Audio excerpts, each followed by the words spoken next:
Quick, I wanted to go over something that I came across in Naruto when playing in Remnant 2.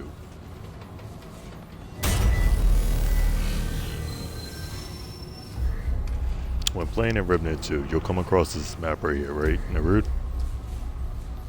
On here, you'll find a guy named the Conductor, who I call him that. He might be called something else. Around this area of the Ascension Spire. What he's basically going to ask you to do is he wants you to defeat the main boss of the area.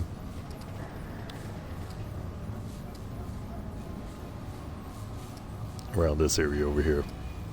And then when you go back to him, if you speak to him, what he's trying to do is, it's the whole world, it's essentially a giant spaceship. So he's trying to fly the spaceship planet into the void in order to avoid destruction or save his race, yada yada, even though they're all pretty much gone at this point. Now, if you do make the mistake like a lot of people do, and in my case as well, you'll see here my campaign run that I went back to speak to him, and if you do so, it ends up locking you out of every single area on the map.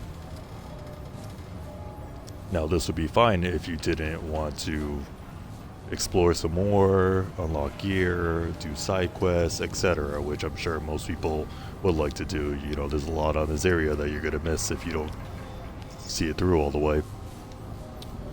So I highly recommend do not speak to him until you are absolutely ready to go. And then when you are completed with absolutely everything on this map that you possibly want to do, it's actually the Sentinel's Keep, that's where the main boss is. You can go speak to him again. He'll do what he needs to do. He'll fly the planet straight into the void, you know, complete his mission. And then you'll unlock the Ellipsis Torah. This area over here. This is the only area in the entire map that I can travel to now. So we're gonna go over there.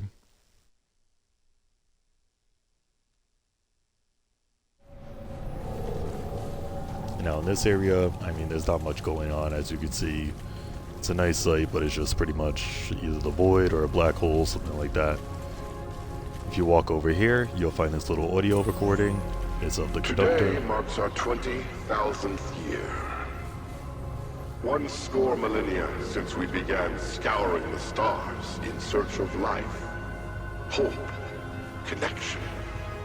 If the Brazier are ever snuffed out of existence, there will be nothing of the universe left to witness itself. Such is our fear.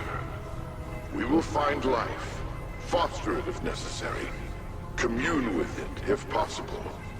Yet, 20,000 years into our quest, we have not uncovered a single living cell that is not of our home world. I blame myself. As Primus Astropath, it falls to me to guide our search. If there truly is nothing to be found, then there is no blame to be applied. But even so, I feel the weight of my burden deeply.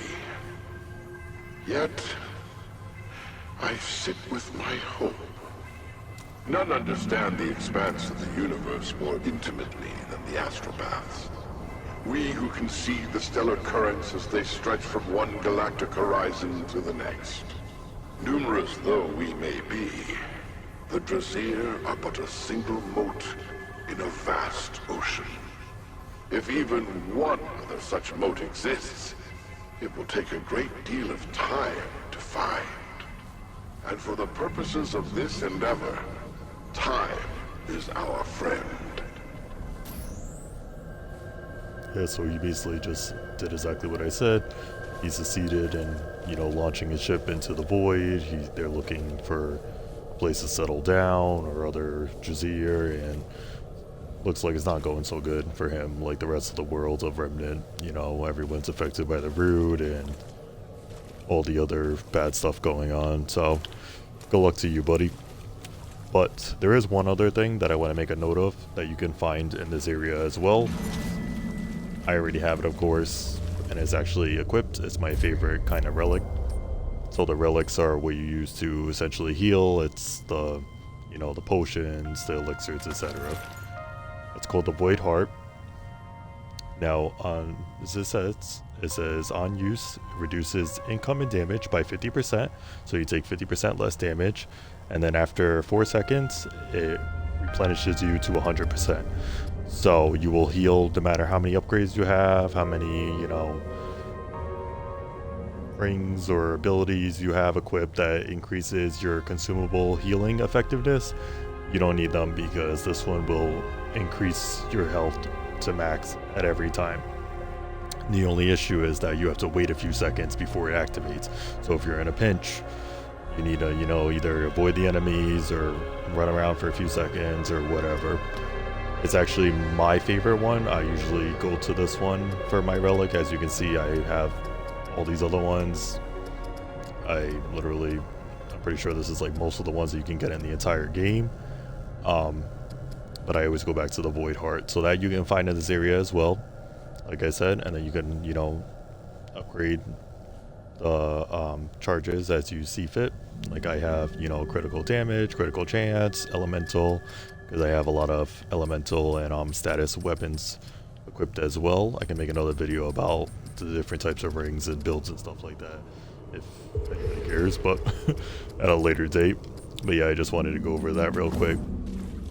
So, yep, that's pretty much it.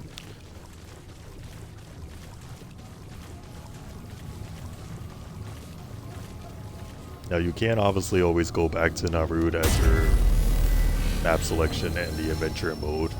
However, it's best to avoid it during the campaign because, as you can see, there's a lot of areas open in the campaign Narud section. Now I'm locked out of every single one, so you definitely don't want to make that mistake during your campaign run until you're absolutely sure you're ready. But yeah, I'm gonna be making videos about, you know, how to get, for instance, the Princess Crown that I'm wearing and the Assassin's Dagger. The Assassin's Dagger is pretty straightforward, but and is actually required to get the Princess Crown. But that'll be in another video. It's complex if you don't know what to do, so that'll be in another video going forward.